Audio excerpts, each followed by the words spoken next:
Mis hermanos, vamos a abrir nuestras Biblias en Mateo 13 y vamos a leer ahí los versículos del 1 al 23. Nuestro tema de esta mañana es la parábola del sembrador.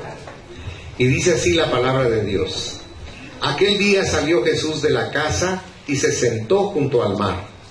Y se le juntó mucha gente, y entrando él en la barca se sentó, y toda la gente estaba en la playa. Y les habló muchas cosas por parábolas, diciendo: He aquí, el sembrador salió a sembrar. Y mientras sembraba, parte de la semilla cayó junto al camino, y vinieron las aves y la comieron. Parte cayó en pedregales, donde no había mucha tierra, y brotó pronto, porque no tenía profundidad de tierra, pero saliendo el sol se quemó. Y porque no tenía raíz se secó. Y parte cayó entre espinos, y los espinos crecieron y la ahogaron. Pero parte cayó en buena tierra y dio fruto, a cual a 100, cual a 60 y cual a 30 por uno. El que tiene oídos para oír, oiga. Entonces, acercándose los discípulos, le dijeron: ¿Por qué les hablas por parábolas? Él respondiendo les dijo: Porque a vosotros os es dado saber los misterios del reino de los cielos, mas a ellos no les es dado. Porque a cualquiera que tiene se le dará, y tendrá más, pero al que no tiene, aún lo que tiene le será quitado. Por eso les hablo por parábolas, porque viendo no ven, y oyendo no oyen, ni entienden. De manera que se cumple en ellos la profecía de Isaías, que dijo: De oído oiréis y no entenderéis, y viendo veréis y no percibiréis, porque el corazón de este pueblo se ha engrosado, y con los oídos oyen pesadamente, y han cerrado sus ojos, para que no vean con los ojos, y oigan con los oídos, y con el corazón entiendan, y se conviertan, y yo los sane. Pero bienaventurados vuestros ojos porque ven, y vuestros oídos porque oyen. Porque de cierto os digo que muchos profetas y justos desearon ver lo que veis, y no lo vieron, y oír lo que oís, y no lo oyeron. Oíd pues vosotros la parábola del sembrador. Cuando alguno oye la palabra del reino y no la entiende, viene el malo y arrebata lo que fue sembrado en su corazón. Este es el que fue sembrado junto al camino.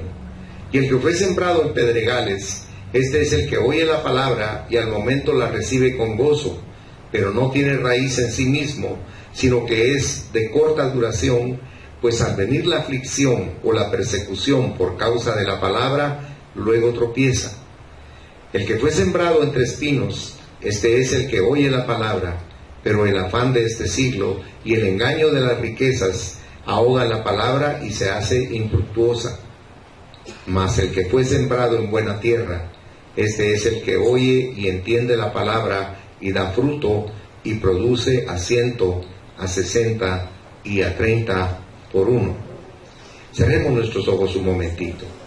Padre Celestial, te ruego que bendigas la palabra y la reveles con poder a cada vida y a cada corazón aquí presente, para que podamos dar fruto, Señor. Ayúdanos a comprender lo que tú nos quieres enseñar y perdónanos por tener un corazón tan endurecido, Señor. Te lo rogamos en el nombre de Jesús. Amén.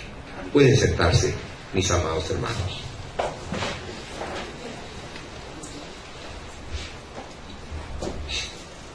Yo le escribí una nota como introducción, porque aquí en el versículo 1, si usted notó, dice que él salió de la casa y se fue junto al mar. Cuando dice que salió de la casa, prácticamente la casa aquí se refiere literalmente a la casa donde él estaba enseñando, pero también se refiere a la casa de Israel. Si usted va a San Mateo, en el capítulo 10, dice en el versículo 6, sino ir antes a las ovejas perdidas, ¿de dónde dice? De la casa de Israel, si usted nota, ¿verdad? Ahora, aquí vemos nosotros que al dejar la casa, estaba él dejando o diciendo simbólicamente que había dejado a la nación judía para irse hacia dónde?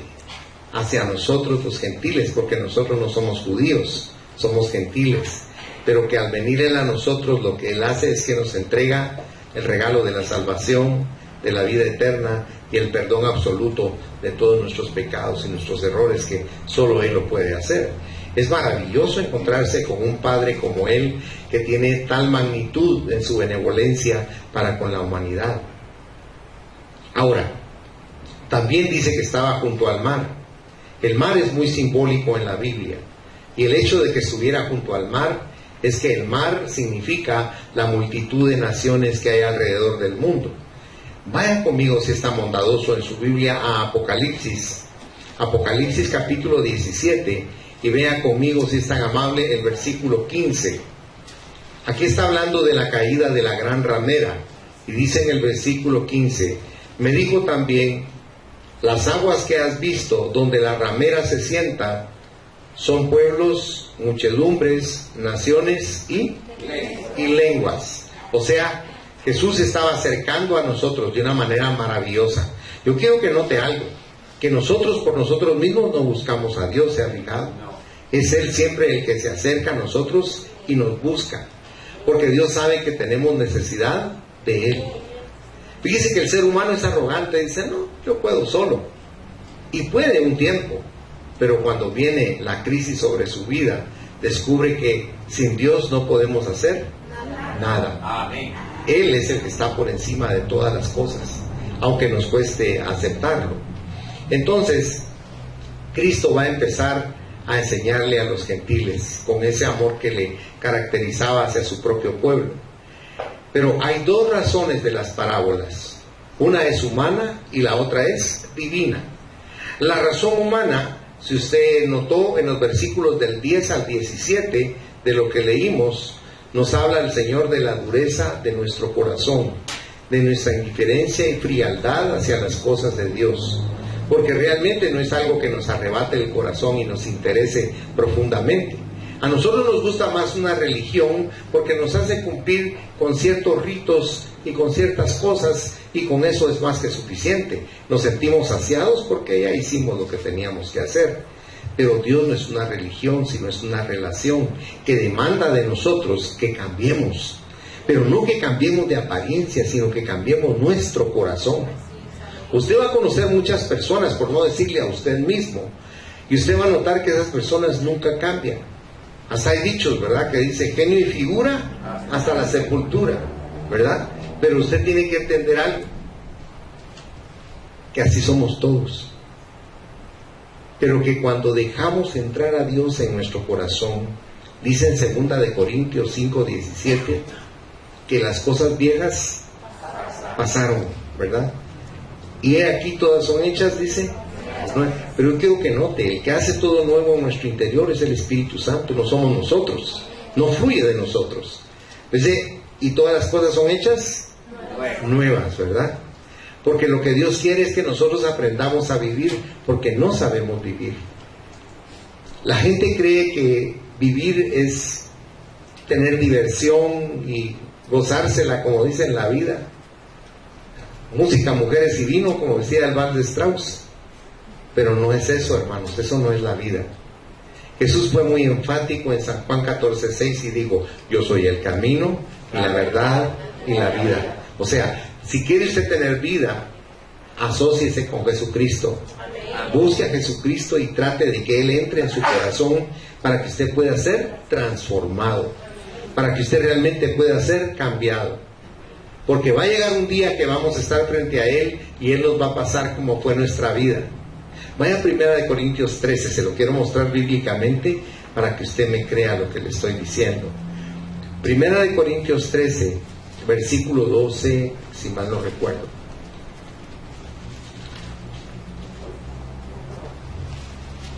Dice, ahora vemos por espejo oscuramente, mas entonces veremos, dice, cara a cara. Nos vamos a ver cara a cara y no nos va a agradar como somos, hermanos. Dice, ahora conozco en parte, pero entonces conoceré como fui. Porque Dios nos conoce perfectamente en lo más profundo de nuestra intimidad. Usted puede decir con su boca, ay sí, alabado sea Dios, yo adoro a Dios, pero Dios sabe si eso es cierto o si es solo un decir, una exclamación. Por eso es tan importante que el cristiano haga un examen de conciencia y busque un estado espiritual de conciencia para que pueda saber qué es lo que está haciendo.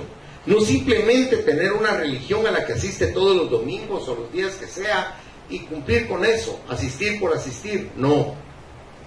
Usted tiene que tener conciencia de lo que está haciendo, porque su relación con Dios no es algo unilateral, eso es bilateral. Dios lo está escuchando, Dios lo está observando, Dios le está ayudando, Dios lo está fortaleciendo. De Él viene toda dádiva y todo don perfecto. Y Él es el Padre de ¿qué dice ahí? El Padre de las luces, dice. O sea que si usted es oscuridad, no es su Padre, porque la oscuridad es de Satanás, no de Dios. Y Jesucristo, que dijo que éramos nosotros, si usted recuerda, la luz, dice, del mundo, claramente, ¿verdad? Porque Él puede cambiar.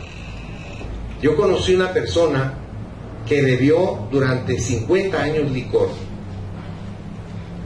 pero cuando le digo bebió licor, le estoy hablando de un hombre dipsómano, o para que usted me entienda mejor, un charamilero, pues, ¿verdad? Ante una persona así, lo más importante para él es el vicio, y usted lo ve y dice, este no tiene remedio, para este ya no hay solución.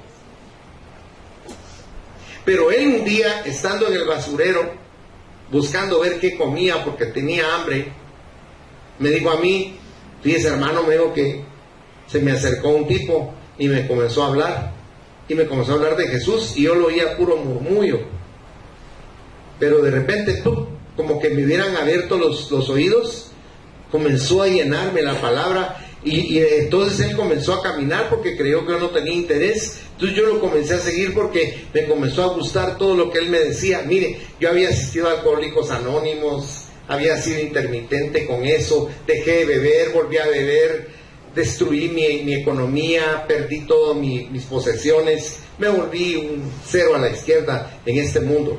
Pero este hombre no dejaba de hablarme de Jesús y de Jesús, y entonces lo primero que hizo fue llevarme a su casa y me bañó y me dio ropa y me sentó a su mesa y comí con él. Era un hombre sencillo, no, él no era rico, pero lo que hizo fue comenzarme a llevar a la iglesia. Y cuando yo le dije, pero yo voy a volver a chupar, ese es problema suyo, me dijo él. Es que a mí no me gusta esta vida, ese es problema suyo, no me lo diga a mí, dígaselo a Dios. Usted con quien tiene problemas con Dios, no conmigo. Le dijo, yo le voy a ayudar el tiempo que usted se deje ayudar. Cuando ya no quiera, vaya, si la puerta está abierta. Pero no me fui, me dijo. Mi primer negocio era una imprenta, ahora tengo 4.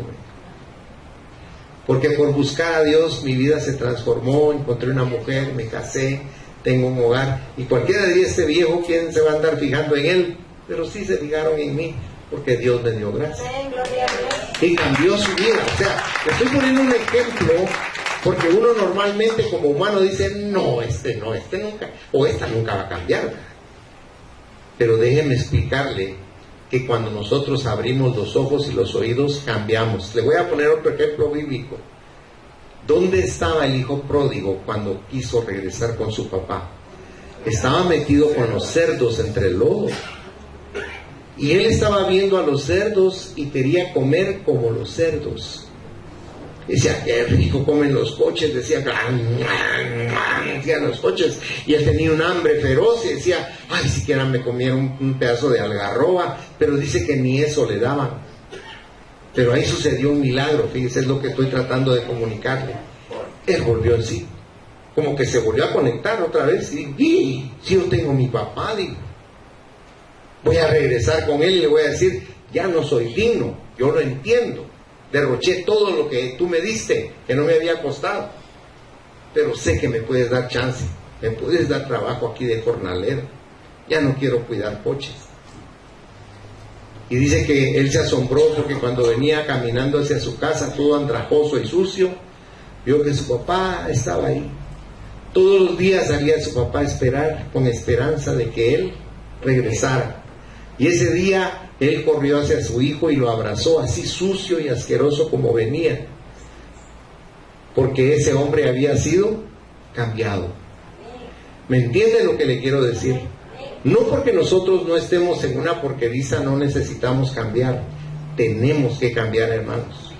Nuestra vida por eso es tan vacía. Tenemos un vacío existencial que lo queremos llenar con muchas cosas. Pero déjeme explicarle que el único que puede llenar ese vacío se llama Jesucristo. Él llena nuestro ser. Él sacia el hambre que tiene nuestro espíritu, la sed que tiene nuestro espíritu. Porque tenemos hambre y sed, pero no sabemos de qué. Es de Dios. De eso tenemos hambre y sed. Y Él nos da esa comida maravillosa que es su palabra. Pero aquí hay algo bien importante que vamos a ir viendo conforme avancemos, que les tuvo que hablar en parábolas. ¿Qué es una parábola? Una parábola es una historia que tiene algo familiar y se utiliza para algo que no es familiar.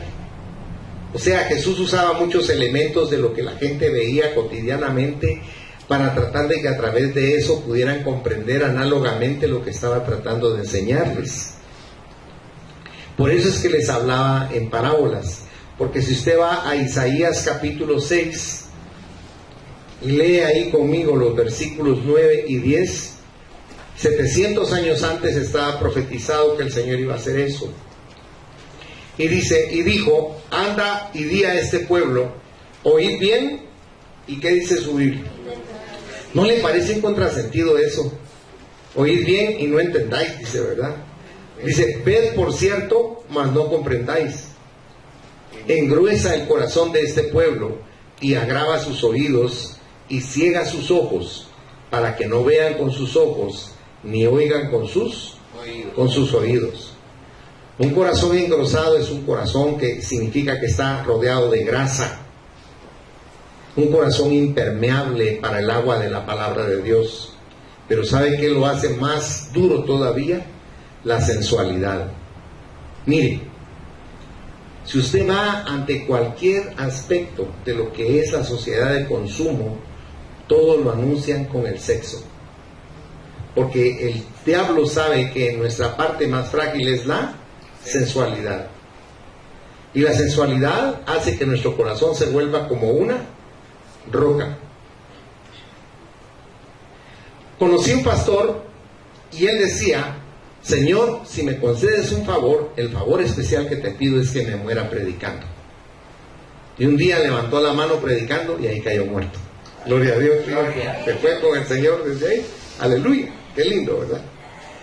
Pero ¿qué hubiera pasado si en lugar de estar predicando hubiera estado echándose los tragos y parrandeando con sus amigos? ¿Qué cree usted que hubiera pasado? Porque nosotros no creemos que nos vamos a ir al infierno, fíjense. Y por eso es que no valoramos lo que Cristo hizo y lo que Cristo hace todos los días. Pero todos los días nuestra vida está expuesta a la muerte. Y no me refiero tanto a la situación que vive nuestro país, porque en todo el mundo está igual de peligroso. Si usted ve las noticias internacionales lo va a notar. Me refiero a que su corazón en un instante puede detenerse. Y en ese instante usted fallece. Ahora, ¿qué es lo que nos está enseñando la Biblia? Que lo más duro que tenemos es nuestro corazón. Y ese es el área donde Dios quiere trabajar más con nosotros.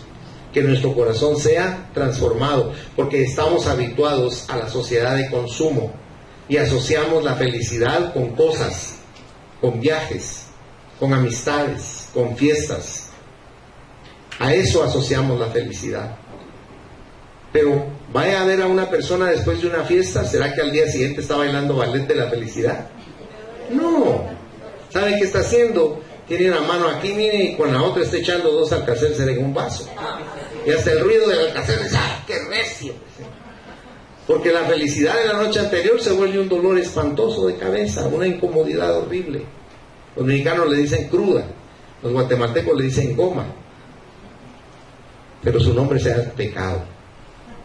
Así de simple, no nos hagamos bolas, ¿verdad? El Señor no prohíbe nada en la Biblia, pero lo que sí nos dice es que no tengamos excesos, porque somos expertos en los excesos que nos hacen tanto daño. Por eso es que el Señor nos habla aquí de que la razón por la cual hablaba en parábolas era porque el corazón se había endurecido, y nuestro corazón actualmente se ha endurecido formidablemente, hermanos. Usted aquí piensa de un modo, atiende de un modo y asimila de un modo espiritualmente, pero al salir a la calle usted vuelve a entrar en ese círculo vicioso de lo que es el mundo, y al rato se le olvida lo que el Señor le habló por medio del profeta, por medio del pastor o por medio de la palabra. Por eso es que nosotros debemos de cuidar nuestra salvación, como dice Pedro, con temor y con temblor. Con temblor, porque la podemos perder con suma facilidad. Y también la razón divina era porque las verdades dadas en Marcos 13 habían sido guardadas en secreto por siglos, por milenios. Y aquí el Señor la revela para que la podamos entender. Estas cosas que usted encuentra en Mateo 13, no las busque en el Antiguo Testamento, porque no las va a encontrar. Porque todo ese tiempo estuvieron veladas. Mas ahora el Señor, a través de la palabra, quita el velo y nos las revela. Vayan a 2 de Corintios, capítulo 4, si es tan bondadoso. Dice ahí en el versículo 4: en los cuales el Dios de este siglo cegó el entendimiento de los incrédulos, para que no les resplandezca la luz del Evangelio de la gloria de Cristo, el cual es la imagen de Dios. Pero miren lo que dice el 6: porque Dios, que mandó que de las tinieblas resplandeciese la luz, es el que resplandeció en nuestros corazones, para iluminación del conocimiento de la gloria de Dios en la faz de Jesucristo. Eso sucedió cuando usted le abrió su corazón a Jesús. Entró la luz en su interior para iluminarlo, para que usted lo pudiese comprender. Quisiera explicárselo más profundamente esto, no quiero pasar de largo, ténganme paciencia, pero yo quiero que esta mañana usted aprenda. Pablo era un hombre que aprendió, no porque fuera mejor que nosotros o más inteligente que nosotros, sino tuvo la dicha de estar espiritualmente con Dios en el cielo. Él aprendió de Jesucristo directamente, no de los apóstoles. Ahora, yo quiero que vaya a la carta que él escribió a los Efesios, en el capítulo 3. Y téngame paciencia, por eso le reitero, porque me interesa que usted analice lo que le voy a leer. Dice en el versículo, del versículo 1 al 13 le voy a leer. Y dice ahí la palabra. Aquí está hablando Pablo, dice: por esta causa yo, Pablo, prisionero de Cristo Jesús por vosotros los gentiles, si es que habéis oído de la administración de la gracia de Dios que me fue dada para con vosotros, que por revelación me fue declarado el misterio, como antes lo he escrito brevemente, leyendo lo cual podéis entender cuál sea mi conocimiento en el misterio de Cristo. Misterio que en otras generaciones no se dio a conocer a los hijos de los hombres, como ahora es revelado a sus santos apóstoles y profetas por el Espíritu. Que los gentiles son coherederos y miembros del mismo cuerpo y copartícipes de la promesa en Cristo Jesús por medio del Evangelio, del cual yo fui hecho ministro por el don de la gracia de Dios que me ha sido dada según la operación de su poder.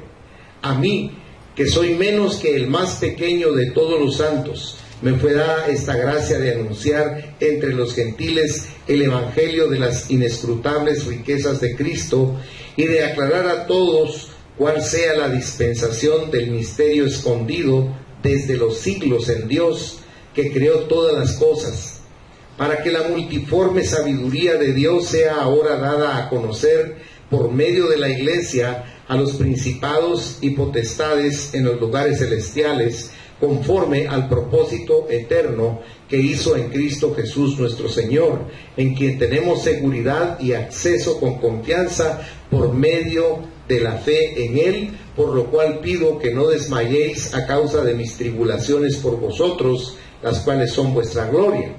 Note cómo explica aquí Pablo que tenemos el privilegio de conocer los misterios que Dios tenía escondidos durante muchos milenios, y que ahora lo podemos nosotros leer con total claridad por la explicación pormenorizada que Pablo nos da de esos misterios que ordinariamente las iglesias no se predican, y los deberíamos de predicar y enseñar porque lo necesitamos, hermanos. ¿Qué es lo que hacemos? Lo que conocemos. Pero hay una porción en Romanos donde dice claramente, ¿y cómo predicarán si no hay quien les enseñe? Porque usted no puede predicar a medias, usted tiene que predicar completo. Pero para predicar completo tiene que venir a la iglesia y que le prediquen y le enseñen lo correcto. Que usted conozca a profundidad las cosas secretas de Dios, porque son para usted y para sus hijos. Y para que usted pueda ser un difusor, ser parte de esa gran prolongación que tiene el Evangelio en la humanidad, para que todos lo conozcan. De tal manera entonces que son en esta porción que leímos 7 parábolas. 4 de ellas son para las multitudes, pero 3 son privadas, de interpretación privada. Ahora, toda esta serie puede considerarse bajo 3 puntos de vista. El primer punto de vista que podríamos considerar en esta mañana es el profético, relacionado con la iglesia. Si usted va, por favor, relacionado con los judíos en primer lugar. Si usted se recuerda cuando Cristo está hablando con la mujer samaritana en el pozo, si usted va a San Juan, el Evangelio de San Juan,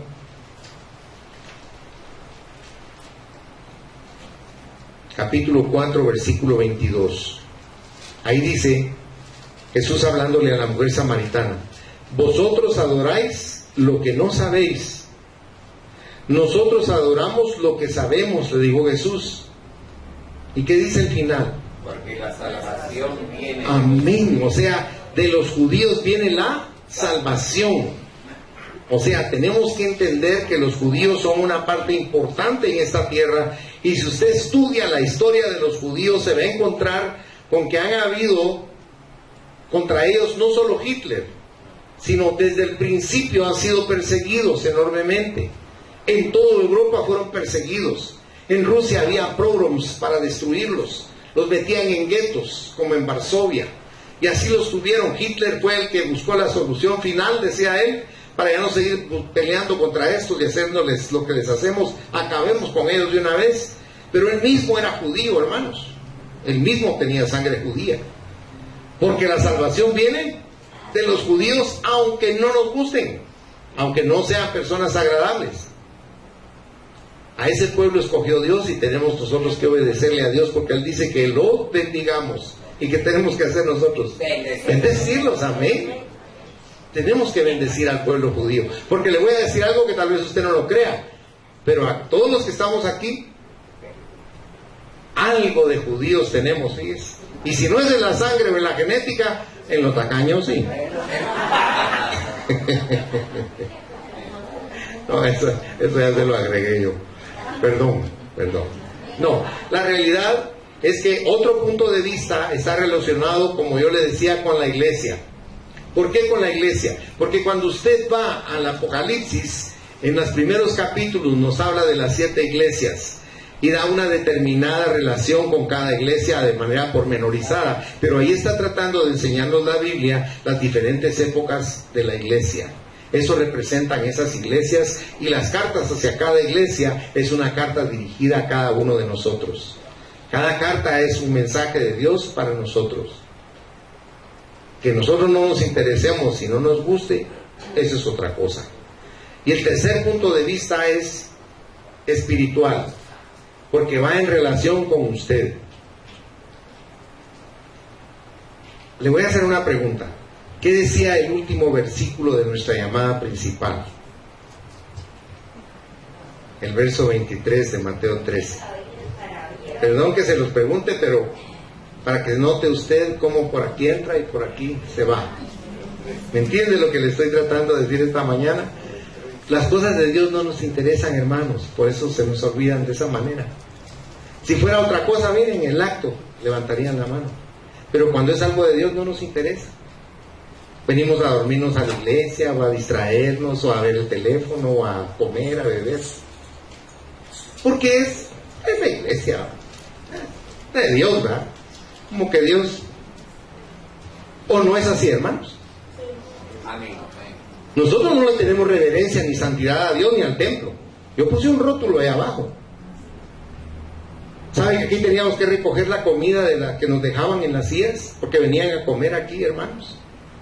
Este es el templo de Dios. Pero se lo cuento en el sentido de que me entienda lo que le estoy diciendo. No le damos a Dios lo que es de Dios, que es reverencia, respeto, santidad. Esta es una casa, si usted quiere, pero este recinto es sagrado porque es el templo donde nos reunimos para adorar y amar a Dios. Mire, tenemos que volver en sí y entender que esto no es un juguete. Esto es la parte más importante de nuestra vida diaria. La reunión que tenemos para hablar con nuestro Redentor, con nuestro Creador, con nuestro Dios. Él es lo más importante de las vidas de ustedes y de la mía. No lo menospreciemos en nuestro corazón, hermanos. No nos sintamos autosuficientes, porque en un instante podemos perderlo todo. En un instante. Y ahí nos daríamos cuenta lo incapaces que somos ante la misericordia de Dios. Él es nuestra riqueza, a Él nos debemos. Por eso tenemos que ser conscientes de lo que estamos haciendo como hijos e hijas de Dios. No tome la iglesia como un club social. A mí me decía un hombre un día, ¿y a qué van a ir a su iglesia si hay ni buenas chavas ahí? ¿Me entiende lo que le quiero decir? ¿Acaso viene usted aquí a buscar chavas o chavos? Usted viene a buscar aquí a Dios y a adorarlo, hermano. Amén. Pero nosotros no le damos a Dios el lugar que tiene que tener en nuestro corazón. Por eso vivimos jugando a ser cristianos. Por eso es que nosotros nos gustan otros lugares y nos llenamos de cosas, pero no nos gusta que nos hablen la verdad, porque la verdad es, dice en Eclesiastés, como clavos hincados. ¿Qué es un clavo hincado? Como que le metieran un clavo a uno. Vaya conmigo, se lo quiero enseñar. Eclesiastés 12, si es tan amable. Eclesiastés 12. Mire qué interesante es lo que nos enseña aquí la palabra. Porque usted vino a aprender, hermano, y yo le quiero enseñar con todo mi amor y con todo el respeto que usted se merece también. Pero si le tengo que decir la verdad, perdóneme, pero se la voy a decir, aunque se enoje conmigo, se la voy a decir, y se la voy a decir de frente, porque no se trata de un reto, sino se trata de una enseñanza, y lo tenemos que hacer como Dios nos lo dice. Y si yo me equivoco, y si yo hierro, por favor dígamelo también de frente, porque yo necesito también. Yo no soy perfecto, soy como usted. El único perfecto es Dios. Dice en el versículo 11, Eclesiastés 12:11, las palabras de los sabios son como, ¿qué dice su Biblia? Aguijones, y como clavos hincados son las de los maestros en las congregaciones dadas por un pastor. ¿Me entiende por qué le digo? Yo no estoy aquí para lastimarlo, entiéndame, pero sí estoy aquí para decirle la verdad y que usted vuelva en sí. Yo no estoy aquí para entretenerlos, hermanos. Yo estoy aquí para que ustedes reaccionen y cambien su vida, porque hoy se pueden morir, y qué lindo que se vayan al cielo. Amén. Y que no le tengan miedo a la muerte, sino tengan la certeza de dónde van. Sí, amén. Gloria a Dios. Y que sepan que hay un infierno también. Es bien importante que consideremos estas cosas de Dios. Ahora, hay 4 clases de terrenos: 3 improductivos y 1 productivo, si usted notó en lo que Jesús está enseñando aquí. Porque uno piensa que todo el mundo es productivo, pero no somos productivos todos, y usted lo va a entender al final, porque es bien importante que lo entienda. El sembrador es el mismo Señor. ¿Y qué está sembrando? La semilla. ¿Cómo se siembra? Esparciéndola. No es como los maíces. Cuando usted ha visto sembrar maíz, van con una varita, abren el hoyito, echan los maíces y tapan con el piecito. Pero esto no es así. Esta semilla de trigo se esparce. Por eso usó él esa parábola, esa analogía, porque la iban a entender. Él quería que comprendiéramos. Ahora, ¿cuál es la tierra? Analogía de qué es la tierra. Nuestro corazón. Nuestro corazón es esa tierra, que puede ser cualquiera de los 3 tipos que estamos viendo aquí. Es bien importante que lo consideremos, porque aquí nos enseña que 3/4 partes se perderán y 1 se salvarán. Eso nos está enseñando. Más bien son las diferentes actitudes del corazón con la palabra de Dios. Jesús escoge esta forma para enseñarnos, no para encubrir, sino para descubrir la verdad. La ceguera de ellos fue producida por su degradación, porque no oían. O sea, oían. Se lo voy a volver a repetir lo que hice hace un ratito. Le pregunté qué versículo fue el último que leímos de la llamada principal y usted no se recordaba. Ahí es donde dice que tenemos que dar fruto, porque es la mejor tierra. Pero usted no se recordaba. ¿A qué se refiere él cuando dice que oímos pero no oímos? A eso. Entiéndame lo que le estoy tratando de decir. Con todo mi amor le voy a decir algo. Usted necesita aprender a interesarse en las cosas de Dios, porque las menospreciamos, hermanos. Por eso no les ponemos el interés debido. Por eso no ponemos tanta atención como lo deberíamos de hacer. Pero él está diciendo aquí que la tierra es nuestro corazón y tiene que estar preparado, barbechado, para que pueda hacer germinar la semilla que va a recibir de la palabra del Señor. Pero también nos habla de que su ceguera fue producida por su degradación. No oían, así leímos en el verso 9, ¿se recuerda? Tenían la mente cerrada. ¿Tenemos la mente cerrada, hermanos? Sí. ¿Cómo dice Efesios capítulo 4, versículo 23? ¿Se recuerda? Ahí dice la palabra: y renovaos en el espíritu de vuestra mente. O sea, hay un espíritu para nuestra mente y lo tenemos que renovar. ¿Cómo? Atendiendo lo que Dios nos trata de revelar por medio de su palabra. Mire, cuando yo estuve en el ocultismo, yo no perdía ni una sola de las palabras del maestro, del instructor. Y cuando nos decían qué teníamos que hacer, se lo voy a poner así, que tal vez le va a dar risa, pero por ejemplo nos hacían ponernos de puntillas, con los brazos así para arriba. Pónganse puntillas un ratito así, va a ver cómo es de difícil. Y así teníamos que estar guardando equilibrio y con los brazos para arriba, porque íbamos a hacer runas, o sea, cantos para Isis y para Osiris, para invocar a esos espíritus para que vinieran a nosotros. Luego nos hacían que nos acostáramos en el suelo, y yo le pido perdón a Dios y a mi esposa porque yo la involucré en eso. Y nos acostábamos así, como decían en Oriente, en tendaladas. Ahí nos acostaban en el suelo, porque la práctica iba a ser dormirnos, entre comillas, para desdoblarnos y salirnos de nuestro cuerpo. Les estoy contando esto por una razón. No perdíamos un detalle de lo que nos estaban enseñando. Lo que estoy tratando de decirles es que las cosas de Dios a nosotros no nos interesan a ese nivel.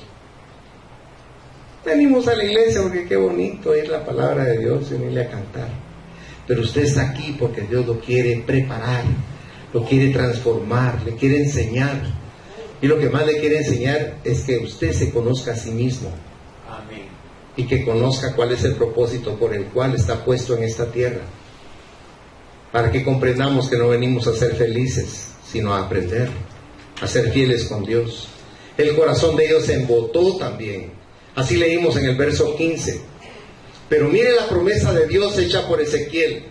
Si usted lee en Ezequiel 36, el versículo 26, dice Dios: os daré corazón nuevo y pondré espíritu nuevo dentro de vosotros, y quitaré de vuestra carne el corazón de piedra, y os daré un corazón de carne. Mire qué promesa la que Dios hace. Cambiar este corazón que está tan equivocado y tan alienado sobre todo. Pero aparte de las 4 clases de terrenos, también nos enseña que hay caminos y hay pedregales. Él dice que el primero es duro, donde cayó la semilla. Déjeme que le explique. En la época de Jesús no habían cercos o linderos para los terrenos. Entonces lo que se usaba era un camino. Se volvía un camino entre un terreno y el otro. Esa era la división que existía, el lindero que existía. Y la gente caminaba por ahí, y la tierra de un camino se endurecía tanto que cuando tiraban la semilla ahí, se quedaba prácticamente en el aire. Ahora, ¿cuál es el problema de que la semilla no tenga profundidad y no se enraíce? Que vienen las aves, dice, y se las comen. Eso dijo Jesús. Toda la semilla que cayó en el camino, vinieron las aves y se la comieron. Ahora, ojo, ¿por qué usó el tema de las aves? Porque las aves son figura de los elementos satánicos que destruyen nuestra vida. Por favor, vaya a Génesis. en el capítulo 15, le voy a decir algo rapidito. Génesis 15, versículos del 9 al 12. Mire lo que dice aquí. Aquí Dios está haciendo un pacto con Abraham y le dijo, tráeme una becerra de 3 años y una cabra de 3 años y un carnero de 3 años, una tórtola también y un palomino. Y tomó él todo esto y los partió por la mitad y puso cada mitad una enfrente de la otra, mas no partió las aves. Y descendían aves de rapiña sobre los cuerpos muertos, y Abraham las ahuyentaba. Mas a la caída del sol sobrecogió el sueño a Abraham, y he aquí que el temor de una grande oscuridad cayó sobre él. ¿Nota usted cómo las aves venían para causar daño en el pacto que había hecho Dios con Abraham? Ahora, este pacto siguió, no voy a creer que era un pacto que se quedó así, sino que los judíos, como buenos tradicionalistas, lo siguieron usando. Vaya a Jeremías 34 conmigo, si es tan bondadoso. Le voy a mostrar ahí rápidamente algo. Jeremías 34, versículos 18 y 19. Dice, y entregaré a los hombres que traspasaron mi pacto. Note, aquí es una palabra de ley del Señor, de castigo. Dice, y entregaré a los hombres que traspasaron mi pacto, que no han llevado a efecto las palabras del pacto que celebraron en mi presencia, dividiendo en 2 partes el becerro y pasando por en medio de ellas. A los príncipes de Judá y a los príncipes de Jerusalén, a los oficiales y a los sacerdotes y a todo el pueblo de la tierra que pasaron entre las partes del becerro, los entregaré en manos de sus enemigos y en manos de los que buscan su vida. Y sus cuerpos muertos serán comida de las aves del cielo y de las bestias de la tierra. O sea, parece tan intrascendente el mensaje de Cristo, pero conlleva un mensaje especial para nuestra vida, para que entendamos que la guerra que tenemos nosotros es una guerra cotidiana y contra fuerzas superlativas, que solo la presencia de Dios en nuestro corazón nos puede ayudar a que podamos combatirla. Aquí vemos entonces que también, aparte del camino, habían pedregales. O sea que la semilla que cayó ahí no tenía profundidad y representa la palabra recibida con interés momentáneo, que dura muy poco. Aquí el enemigo es entonces la carne. En el primero era el diablo, luego tenemos la carne. Nuestra propia carne es nuestra peor enemiga, muchas veces. Porque ahí la palabra no puede desarrollarse cuando somos carnales. Vaya a su Biblia, por favor, a 1 Corintios 3, del 1 al 3, si es tan bondadoso. 1 Corintios 3, versículos del 1 al 3.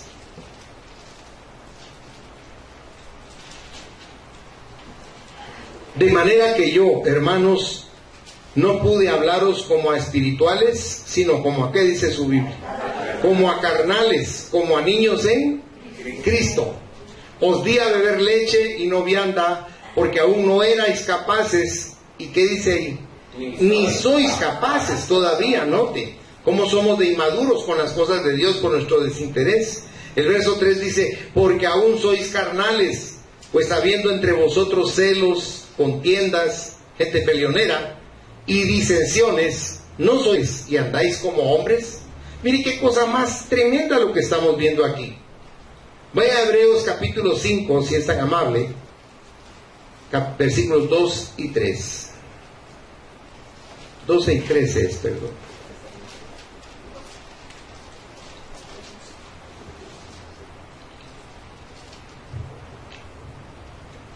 Verso 12. Note cómo me habla a mí el Señor y a usted. Dice, porque debiendo ser ya maestros, después de tanto tiempo, tenéis necesidad de que se os vuelva a enseñar cuáles son los primeros rudimentos de las palabras de Dios, y habéis llegado a ser tales que tenéis necesidad de leche y no de alimento sólido. Y todo aquel que participa de la leche es inexperto en la palabra de justicia, porque es, ¿qué dice? Niño. O sea, Somos hijos de Dios, pero somos hijos carnales.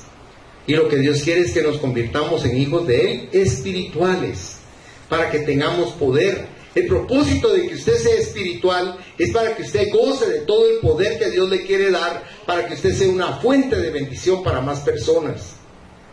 Pero nuestra carnalidad es un gran estorbo. Luego la tierra no limpia, la tierra con zarza.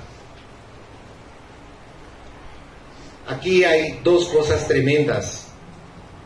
Los que son de corazón dividido. La semilla de la palabra de Dios entre espinas.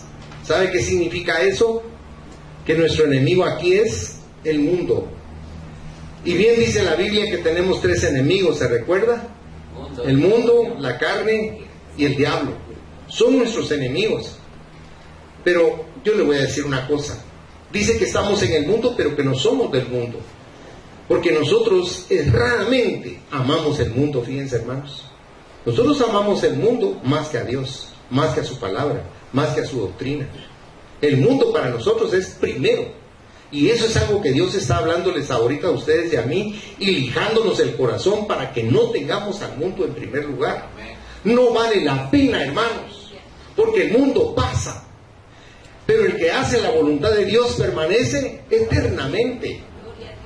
Es tan importante que nosotros nos concienticemos de que no tenemos una religión, sino una relación con Dios, en la cual somos protagonistas, no espectadores.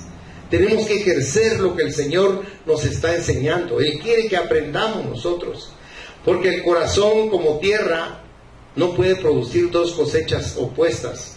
O sea, usted no puede tener un pie en la iglesia y un pie en el mundo, hermano. Defínase. Si se va a ir al mundo, váyase al mundo. ¿Quién le va a decir algo, hermano? Ni Dios le va a decir nada, ¿ves? Dios le va a decir, bye bye.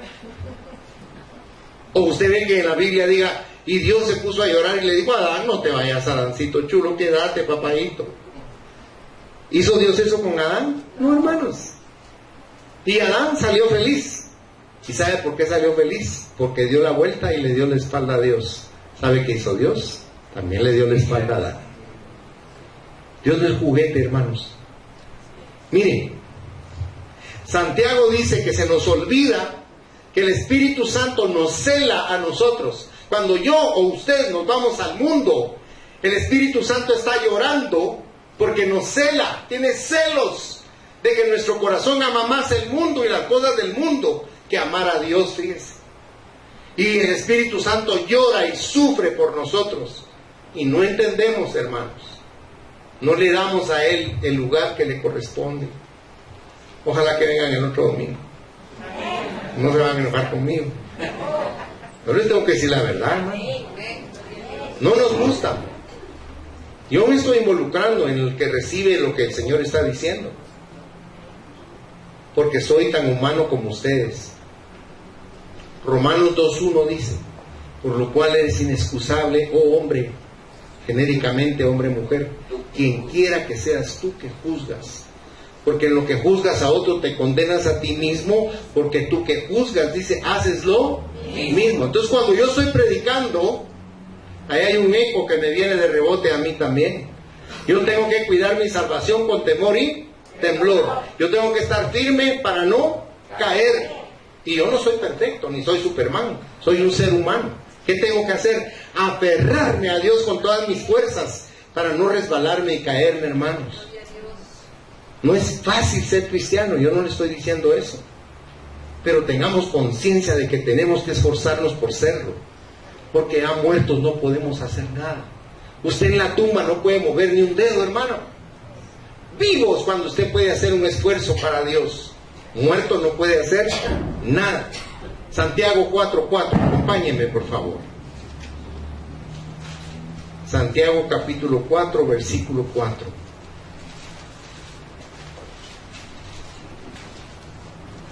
Ay, mire cómo nos dice aquí Santiaguito. Dice, oh almas adúlteras, ¿no sabéis que la amistad del mundo es enemistad contra Dios? Cualquiera pues que quiere ser amigo del mundo se constituye en enemigo de Dios.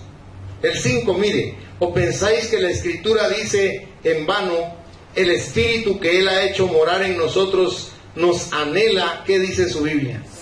Celosamente.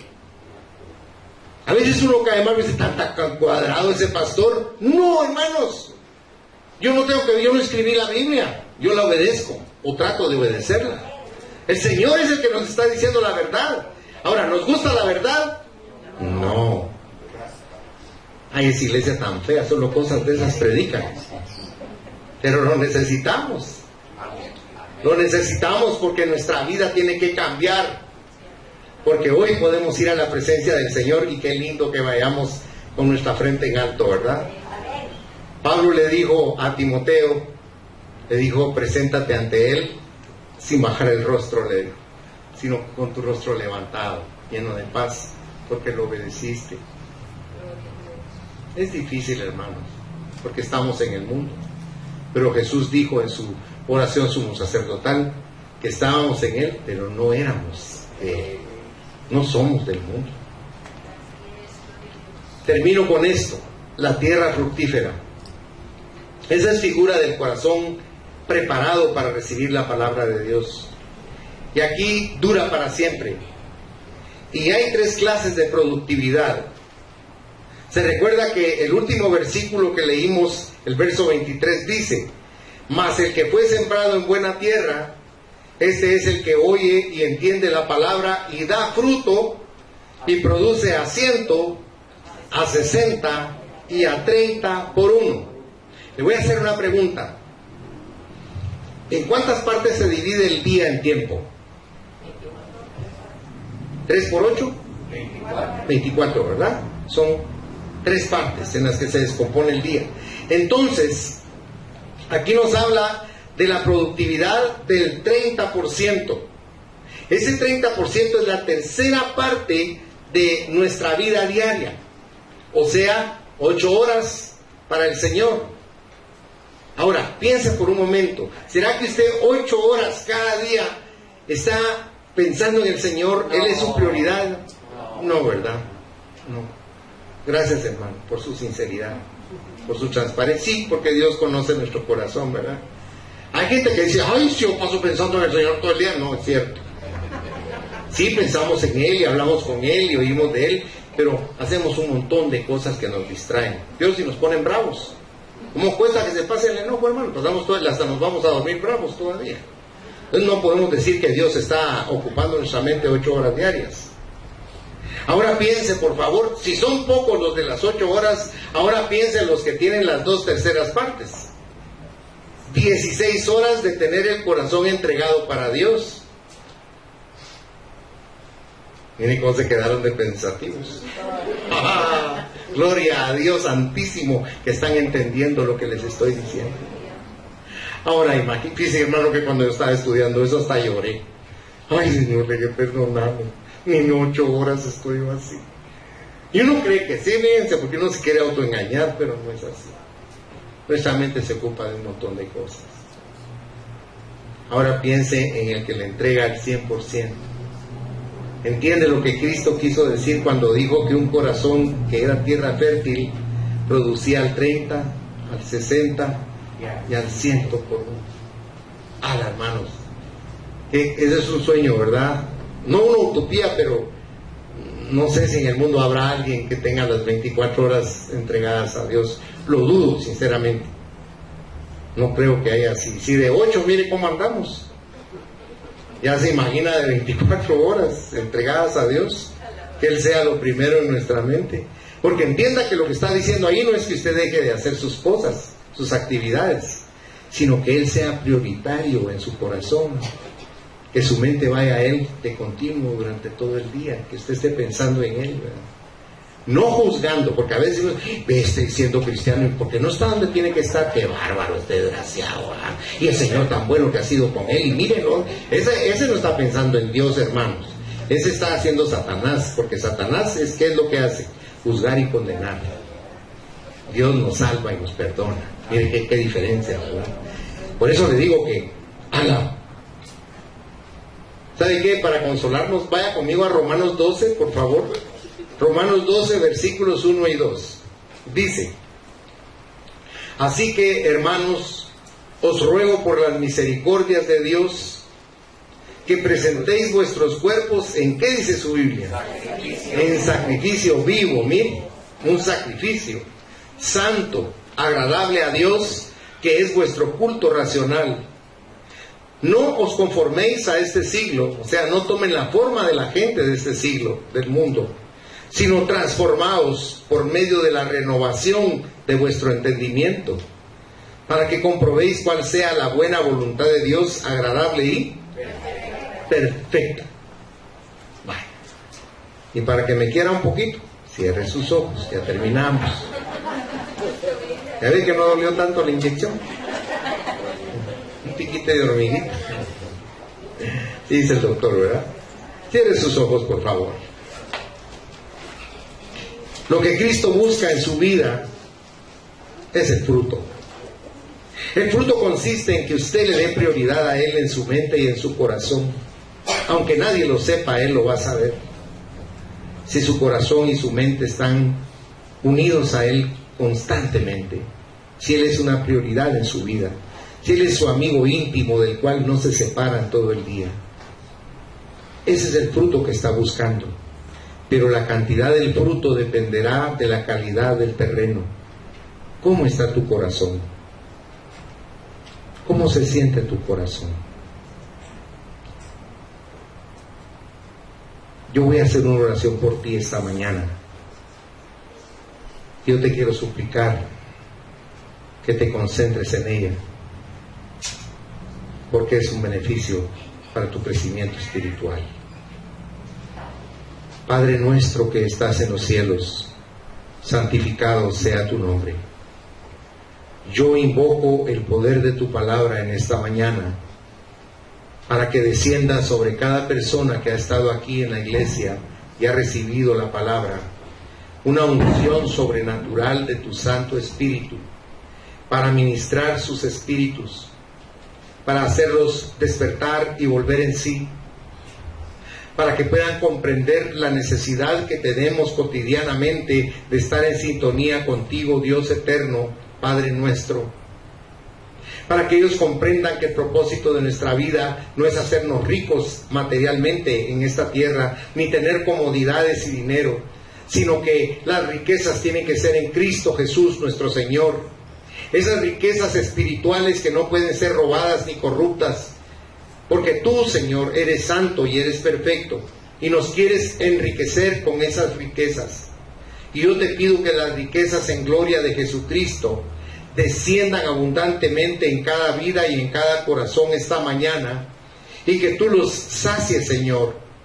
Llena ese vacío existencial que tenemos y que queremos llenar con cosas, y permítenos llenarnos de la presencia del Espíritu Santo. Espíritu Santo, cada uno de nosotros esta mañana te está abriendo el corazón para que nos llenes de ti, para que nos reveles y nos enseñes la necesidad que tenemos de aprender a agradar a Dios con nuestro diario vivir. Ayúdanos, Dios mío, a no juzgar a nadie, Señor, absolutamente a nadie, sino solo a nosotros. Y ayúdanos a comprender que el único que juzga es Cristo, porque a Él le fue dado el juicio. Tú le diste el juicio a Él, Padre, el juicio perfecto. Por eso nosotros lo que debemos hacer es observarnos a nosotros mismos y alentarnos por medio de tu palabra a través del Espíritu Santo para crecer y madurar espiritualmente cada día y comprender que el propósito de estar en esta tierra es para aprender de ti, para servirte a ti, para agradarte a ti y para hacerte la prioridad de nuestro corazón. Porque cuando tú te conviertes en la prioridad de nuestro corazón, todas las cosas que anhela nuestro ser nos vienen como una añadidura. Nosotros, Señor, no estamos pidiéndote las añadiduras. Te necesitamos a ti, Jesucristo. Llénanos tú, consuela nuestro corazón, sacia nuestras necesidades, resuelve nuestros problemas, cura nuestras dolencias y ayúdanos a amarte cada día más, Padre, para que entendamos que nuestro propósito en esta tierra es ese: ser tus amigos, tener intimidad contigo. Ayúdanos a comprenderlo, mi Señor, te lo suplicamos con amor, y perdónanos todos nuestros errores, todas nuestras ofensas hacia ti, todas nuestras equivocaciones. Dispensa nuestro orgullo y perdónalo. Perdona nuestra soberbia y nuestra arrogancia. Perdona nuestros complejos, Señor. Te lo pedimos con todo amor en el nombre de Jesús. Y que descienda, Señor, esa paz que tú nos prometes. Nos prometes guardarnos en completa paz porque queremos pensar solo en ti. Ayúdanos, Señor, te lo suplicamos en esta mañana, para que todo lo que hagamos sea para agradarte y bendecirte. En el nombre de Jesús te lo pedimos todo. Amén, Señor. Y amén.